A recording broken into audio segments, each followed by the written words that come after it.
Hello students, तो आइए जानते हैं डिफरेंट टाइप्स ऑफ फ्रूट्स। ठीक है, तो हमें पता है कि जो फ्रूट है वो कैसे बनता है। वो बनता है ओवरी से, यानी कि आफ्टर फर्टिलाइजेशन जैसे जैसे ओव्यूल सीड में कन्वर्ट होता रहता है, साइमल्टेनियसली जो फ्रूट है वो बनता रहता है ओवरी से। ठीक है, ऐसा नहीं है कि पहले सीड फॉर्मेशन होगी और उसके बाद फ्रूट फॉर्मेशन होगा। दोनों प्रोसेस साथ साथ चलते रहते हैं, क्योंकि जैसे जैसे सीड बनता है कुछ केमिकल्स जनरेट होते हैं जो प्रमोट करते हैं formation of the fruit from the ovary.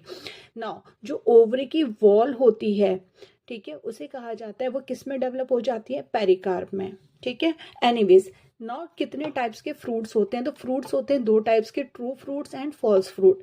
तो जो फ्रूट किससे डेवलप हुए हैं, ओवरी से। अभी हमने पढ़ा कि ओवरी डेवलप होती रहती है और फ्रूट बनाती है। तो ऐसे फ्रूट जो कि ओवरी से डेवलप हुए हैं उन्हें क्या कहा जाता है, ट्रू फ्रूट्स, राइट। तो आइए एग्जाम्पल देख लेते हैं ट्रू फ्रूट का, जो मैंगो, मेज और कीवी, यानी कि ये जो है ये किससे डेवलप हुए हैं, ओवरी से। ठीक है, अब है फॉल्स फ्रूट। तो फॉल्स फ्रूट वो फ्रूट्स होते हैं, कुछ स्पीशीज में क्या हो, तो देखिए मान लीजिए ये हमारी ओवरी है, ये कोई भी फ्लावर है, फ्लावर का यहाँ पे ये जो स्वेलन पार्ट होता है इसे बोलते हैं थैलेमस। तो ये जो फ्रूट है ना ये ओवरी से डेवलप हो ही रहा है, साथ में क्या कर रहा है, थैलेमस को भी इंक्लूड कर रहा है। तो ऐसे फ्रूट जो कि ओवरी के साथ साथ फ्लावर के और पार्ट को भी इंक्लूड कर लेते हैं टू मेक द फ्रूट, उन्हें कहा जाता है फॉल्स फ्रूट, राइट। तो ऐसी स्पीशीज जिसमें थैलेमस भी कंट्रीब्यूट करता है फ्रूट फॉर्मेशन में, so the fruit form by any other part including the ovary is called the false fruit, right.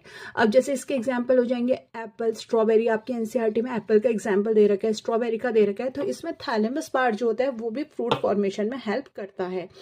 Next is parthenocarpic fruit. अब पार्थेनोकार्पिक फ्रूट क्या होते हैं, पार्थेनोकार्पिक फ्रूट वो फ्रूट होते हैं, देखिए हमने पढ़ा कि जो फ्रूट और सीड है वो आफ्टर फर्टिलाइजेशन फॉर्म होते हैं, लेकिन कुछ स्पीशीज ऐसी होती हैं जिनमें की जो फ्रूट है वो विदाउट फर्टिलाइजेशन ही बन जाएगा, यानी कि फर्टिलाइजेशन नहीं हुआ है फिर भी क्या बन गया, फ्रूट बन गया है। ठीक है, तो उसको क्या कहेंगे हम, पार्थेनोकार्पिक फ्रूट कहते हैं।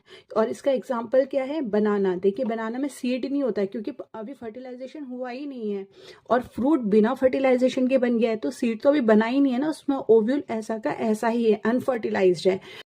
देखिए यहाँ पे ये हमारी ओवरी है, राइट, ये स्टिग्मा वगैरह है। अब आफ्टर फर्टिलाइजेशन बनना था जो ओवरी, वो फ्रूट में डेवलप होनी थी, बट क्या हुआ, बिफोर फर्टिलाइजेशन ही हमारा जो फ्रूट है, ये जो ओवरी है ये किस में कन्वर्ट हो गई है, ये कन्वर्ट हो गई है फ्रूट में। ठीक है, पार्थेनोकार्पी हम आर्टिफिशियली भी इंड्यूस करा सकते हैं। प्लांट ग्रोथ हार्मोन होता है लाइक ऑक्सीन वगैरह, उसको इंड्यूस करा के हम पार्थेनोकार्पी भी इंड्यूस कराए जाते हैं आजकल।